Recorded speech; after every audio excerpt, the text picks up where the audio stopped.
उपखंड भुसावर के गांव घाटरी में नियम विरुद्ध संचालित अवैध क्रेशरों को बंद करवाने एवं अवैध खनन को रुकवाने की मांग को लेकर ग्रामीणों द्वारा गांव के ही ठाकुर जी मंदिर पर किया जा रहा अनिश्चितकालीन शांतिपूर्ण धरना प्रदर्शन और आमरण अनशन लगातार 10वें दिन जारी है, जहां उन्होंने न्याय दो या मार दो के बैनर लगाते हुए सरकार को अपनी बात पहुंचाई है।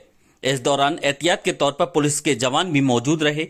इस दौरान पूर्व सांसद पंडित रामकिशन एवं किसान नेता इंदल सिंह ने धरना स्थल पहुंचकर धरनार्थियों से मुलाकात की और उनकी समस्याओं को सुनकर सरकार के ग्रामीणों की जायज मांगों पर ध्यान देते हुए कार्रवाई को लेकर का अपील की। गांव घाटरी निवासी पूर्व पंचायत समिति सदस्य शौदान सिंह, अमित एवं अन्य ग्रामीणों ने बताया कि गांव घाटरी क्षेत्र में 2 दर्जन से अधिक क्रेशर नियम विरुद्ध संचालित हैं, जिन्होंने गांव में प्राचीन काल से बने पहाड़ों का नामो निशान समाप्त कर दिया है। उक्त क्रेशरों द्वारा की जा रही अवैध ब्लास्टिंग एवं खुदाई से मकानों में दरारें आ गई हैं। ग्रामीण भय के साए में अपना जीवन यापन कर रहे हैं और कई ग्रामीण यहां से पलायन कर गए हैं, जिससे निजात दिलवाने के लिए ग्रामीणों द्वारा धरना प्रदर्शन किया जा रहा है। जिसके 10वें दिन धरना स्थल पर पहुंचे पूर्व सांसद पंडित रामकिशन ने कहा कि यह सारा प्रशासन जानता है कि ग्रामीणों की मांग पूरी तरह जायज है। अफसोस तो इस बात का है कि उसके बाद भी प्रशासन कोई कार्रवाई नहीं कर रहा है। इसका मतलब है कि इस देश में सरकार नाम की कोई चीज नहीं है। वहीं दूसरी ओर किसान नेता इंदल सिंह ने कहा कि गांव घाटरी में धरनार्थियों की मांग जनहित की है। यहां अवैध क्रेशरों की वजह से कई जान जा चुकी हैं, लोग कई तरह की बीमारियों से ग्रसित हो रहे हैं, पर्यावरण पूरी तरह नष्ट हो रहा है। प्रशासन आखिर क्यों इस पर कार्रवाई नहीं कर रहा, यह सोचनीय बिंदु है। ग्रामीणों ने बताया कि वर्ष 2015 में तत्कालीन जिला कलेक्टर से क्रेशरों को बंद करने की मांग की गई थी। तब उनके द्वारा कमेटी का गठन कर 2 दर्जन संचालित क्रेशरों की जांच करवाई गई थी, जहां तत्कालीन उपखंडाधिकारी ने कमेटी रिपोर्ट के आधार पर नियम विरुद्ध पाए जाने पर उक्त क्रेशरों को बंद करवाए जाने को लेकर अभिशंसा करते हुए रिपोर्ट पेश की, लेकिन आज दिनांक तक कोई कार्रवाई नहीं की गई है, जिससे ग्रामीणों में रोष व्याप्त है। सबसे पहले मैं मीडिया के साथियों को धन्यवाद देना चाहता हूं कि जो हमारी आवाज़ जनता और प्रशासन तक पहुंचाने का आपने काम किया है। वो हमारा मुद्दा यह है कि अनिश्चितकालीन भूख हड़ताल पर बैठे हैं गांव वाले अवैध क्रेशर और अवैध खनन पर। अब तक प्रशासन के द्वारा कोई ना तो कार्रवाई की गई, बिल्कुल चुप्पी साधे बैठा है प्रशासन। ऐसा क्या गुनाह कर दिया इन गाँव वालों ने? बिल्कुल कलेक्टर ना तो वार्तालाप कर रहा है।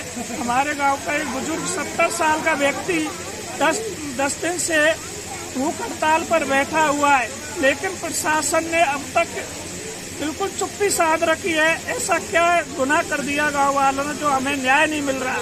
बस हम मीडिया के साथियों को धन्यवाद देना चाहते हैं कि हमारी आवाज़ रखी। बहुत बहुत धन्यवाद। देखिए, ऐसा है कि मैं नहीं, सारा प्रशासन जानता है कि मांग क्या है। मेरी जानने की जरूरत नहीं, कोर्ट ने फैसला दे रखा है, काम को अवैध बनाया है, तो मेरी जानकारी की जरूरत नहीं। अफसोस तो मुझे इस बात का है कि प्रशासन जानता है और उस पर कार्रवाई नहीं करता है। इसका मतलब है कि सरकार नाम की कोई या देश में चीज नहीं है, कोई सरकार नहीं है। दूसरा मेरा कहना ही है, इस धरने के आधार पर आज हमारे देश की 5 बड़ी समस्याएं हैं। इस शताब्दी की पर्यावरण इस खानों से प्रभावित हो रहा है। टेररिज्म इससे प्रभावित इसलिए होगा कि जब गरीबों की सामान्य मांग नहीं सुनी जाएगी तो हिंसा हो सकती है, आगे खतरा बढ़ सकता है। तीसरा, आर्टिफिशियल इंटेलिजेंस, इसके जब उपयोग हो रहा है, इधर भ्रष्टाचार सीमा से बाहर चला गया है। तो मेरे जानने की जरूरत नहीं, जानना चाहिए सरकार को, जानते हुए सरकार उस पर अमल नहीं कर रही है। मेरा तो ग्रामीण से ये कहना है, धीरज रखें, लड़ाई को जारी रखें और हम लोग पूरी ताकत से जब तक हमारा जीवन है हम आपके साथ देंगे। धन्यवाद। देखिए, इनकी जो मांगे हैं पूरी तरह जनहित की मांगे हैं और इनके भविष्य से जुड़े हुए सवाल हैं। यहाँ अवैध माइनिंग और गैर कानूनी तरीके से जो क्रेशर चल रहे हैं, उनकी वजह से तमाम लोगों की जानें अब तक यहाँ जा चुकी है। लोग तरह तरह से रोगग्रस्त हो रहे हैं और पूरी तरह से यहाँ पर्यावरण का जो मामला है, जो दुनिया के सामने सबसे बड़ी चुनौती है, उसको यहाँ नष्ट किया जा रहा है पूरी तरह से। और दुख इस बात का है कि ये एसडीएम साहब की नकल है और इस नकल में उन्होंने ये माना है कि जो माइंस विभाग के जो नियम हैं उनको देखते हुए ये जो क्रैशर हैं ये अनऑथराइज हैं, अनाधिकृत तरीके से ये चल रहे हैं और इन पर प्रतिबंध लगाने का इनको आश्वासन भी दिया है और आज भी दे रहे हैं। लेकिन दुख इस बात का है कि उसके बाद में भी ये खान और ये क्रैशर यथावत रूप से यहाँ चल रहे हैं।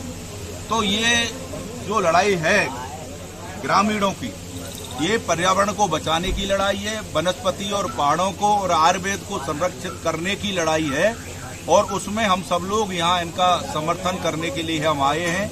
और हमने भी यहाँ करके इनसे यही कहा है कि गांधीवादी तरीके से अपनी लड़ाई आप जारी रखें। और ज्यादातर लोग यहाँ, कई गांव के लोग हैं इस आंदोलन में, ये अकेला घाटरी गांव का आंदोलन नहीं है, करीब 1 दर्जन गांव ऐसे हैं जो इस पूरे मामले से बुरी तरह से वो प्रभावित हैं और हम सब यहाँ इस मामले पर आज यहाँ समर्थन करने के लिए आए। पूरी जो व्यवस्था है, जो लोग इसमें कहीं ना कहीं इससे जुड़े हुए हैं, वो सब इसके लिए जवाबदेही हैं, सब इसके लिए जिम्मेदार हैं। और ये सारा मामला है भ्रष्टाचार का। अगर इसमें भ्रष्टाचार नहीं होता तो जो अनलीगल काम है उसको रोकने में प्रशासन को कहाँ दिक्कत आ रही है। लेकिन दुख इस बात का है कि ये लोग कई बार जिले के जिम्मेदार अफसरों से भी मिले हैं, ब्लॉक के जिम्मेदार अफसरों से मिले हैं, लेकिन कोई इनकी बात को सुनने के लिए तैयार नहीं है। बल्कि जैसा ये बता रहे हैं गांव वाले, जिम्मेदार अफसर इस तरह के सवाल इनसे उल्टे कर रहे हैं, एक तरह से इनकी जो मांग है उसके एक तरह से मखौल उड़ा रहे हैं। ये बड़ा दुर्भाग्यपूर्ण है। शासन को, प्रशासन को निश्चित तौर पर जवाबदेही होना चाहिए, संवेदनशील होना चाहिए कि ये तो भविष्य से जुड़ा हुआ सवाल है, इनकी जीवन से जुड़ा हुआ सवाल है।